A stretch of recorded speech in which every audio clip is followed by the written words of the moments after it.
শিবপুরাণের মতে দ্বিতীয় কারণটি হলো মহাদেবের প্রসাদের ওপর একমাত্র মহাদেবের গণ চণ্ডেশ্বরের অধিকার রয়েছে।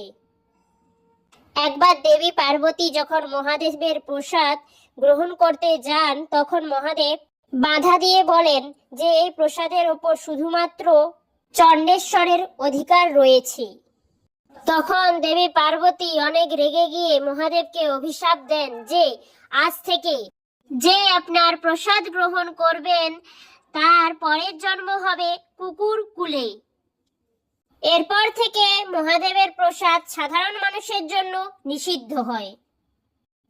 তবে মহাদেবের সাথে যখন ভগবান বিষ্ণুর পূজা একসাথে হয় তখন মহাদেবের প্রসাদ গ্রহণ করা যায়।